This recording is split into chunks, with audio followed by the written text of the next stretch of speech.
My own brothers died tragically as well, truth be told.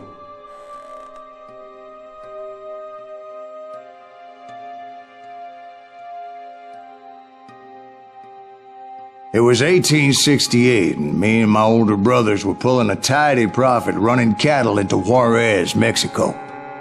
One night after my brothers retired for the evening, I found a little poker game in a cantina with a couple of cowboys. And I just couldn't lose. I even won an old Spanish coin that had to be 100 years old.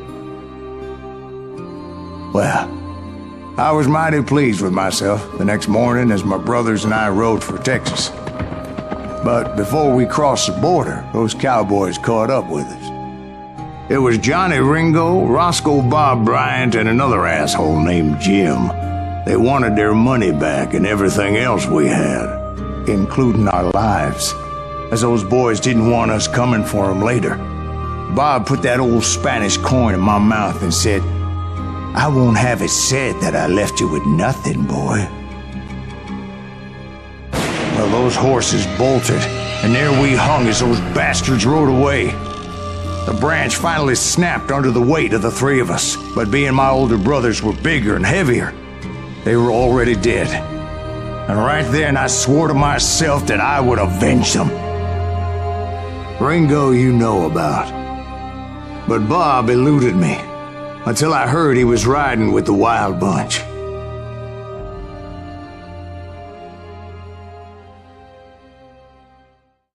I'd been on their trail for months, ever since they left their hideout in the Bighorn Mountains. Led by Butch Cassidy, they were a loose association of outlaws who robbed banks and trains from Colorado to Montana.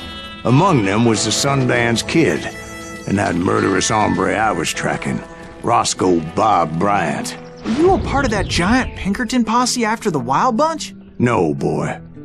A circus like that would have slowed me down. Besides, I wanted Bryant all to myself. I'd heard about a large shipment of gold being transported to Wilcox, Wyoming on the Overland Flyer. I figured the Wild Bunch would likely hit such a treasure, and by God, I figured right.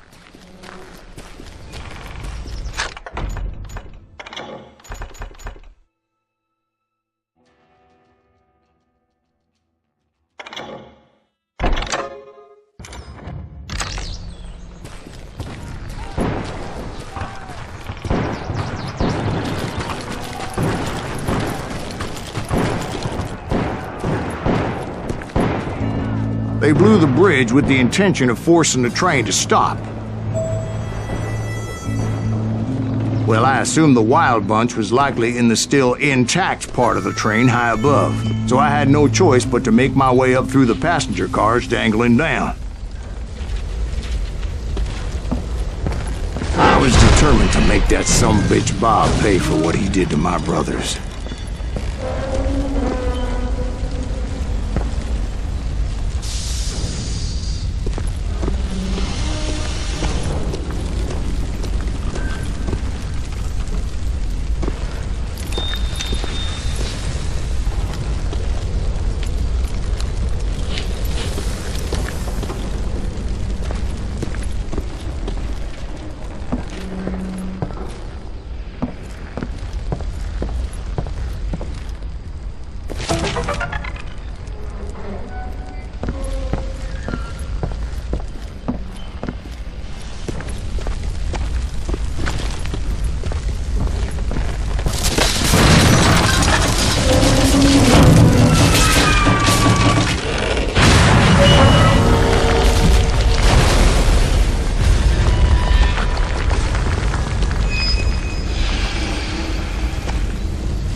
My ears are still ringing from blowing up that bridge.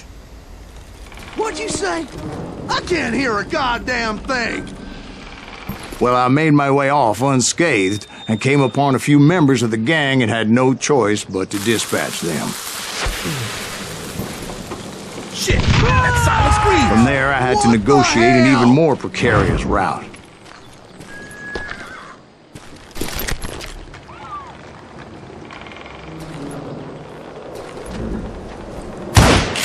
But first, I would need to get my ass out of there.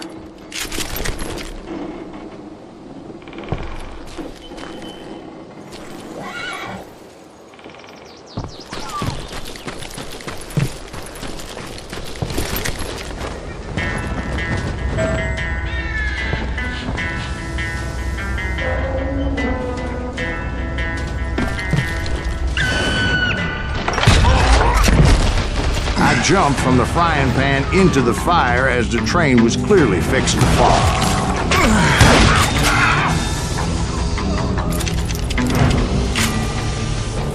I had found the gang, but in order to find old Bob, I needed to fight my way forward past a whole passel of desperados. Outside, inside, any way I could, I made my way towards my prey.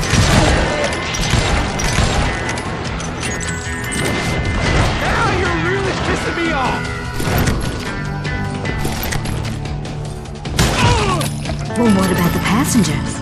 It was mostly a freight train, as I recall. There were no passengers aboard that day.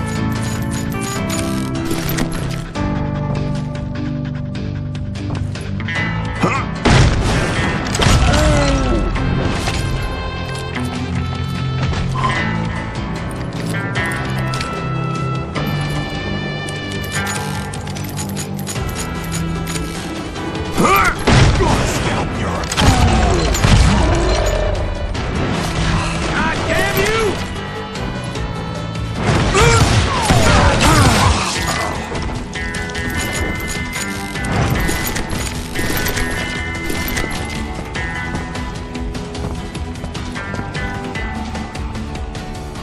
As I mentioned before, I am not fond of heights.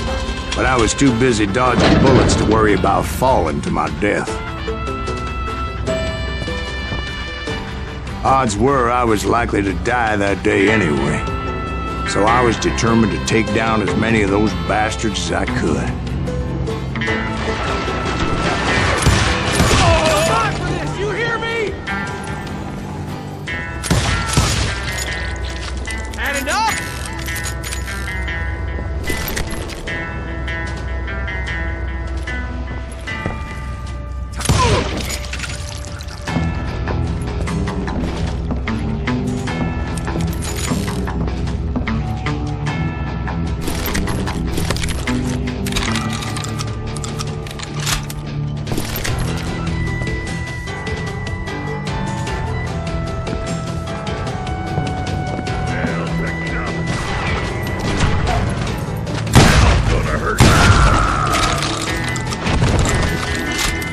Times it was like shooting ducks in a shooting gallery. The only difference is these damn ducks shot back.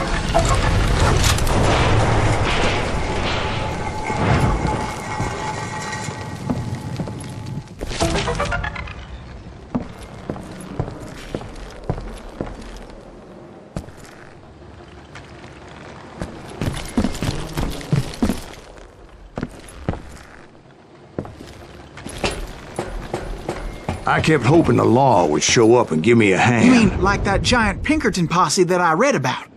Did they come riding in, guns a-blazing to help?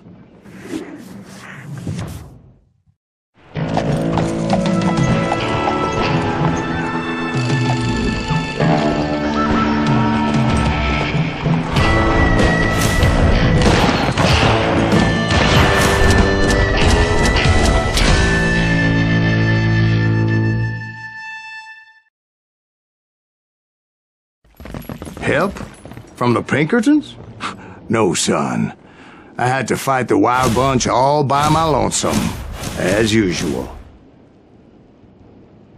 Who the hell is that? Get down here, mine! God, cut cover! Retreat! Retreat!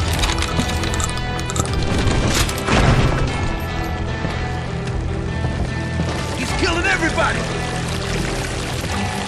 He'll kill us all!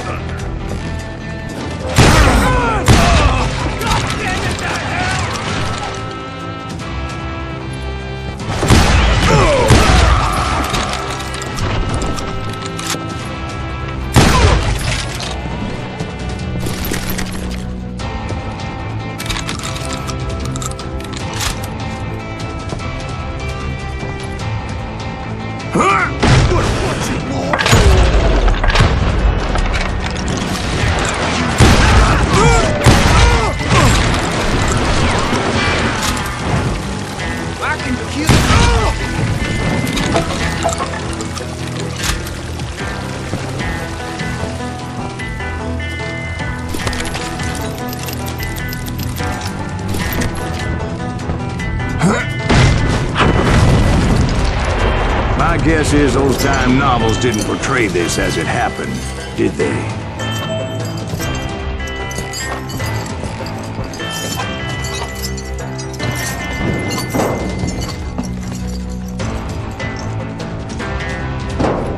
Only a few stragglers were left, and I had to cut them down pronto if I was going to stay on old Bob's trail.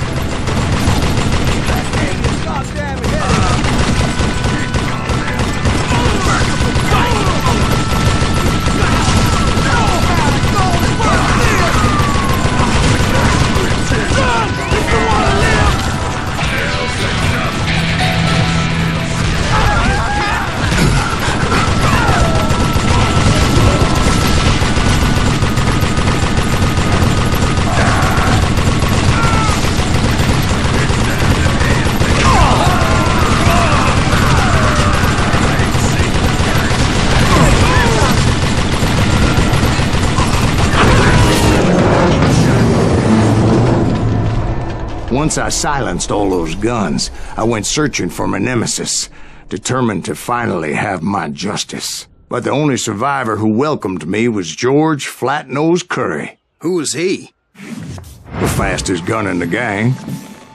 Right after Sundance, I mean. And Kid Curry, and maybe Elsie Lay. Though some folks might dispute that.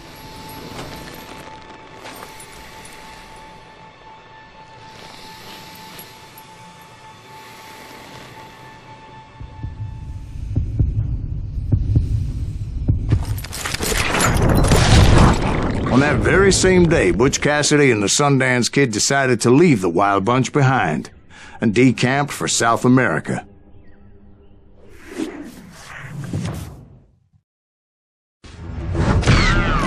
They ended up living down there for many years, but I'm sure you already know all about that.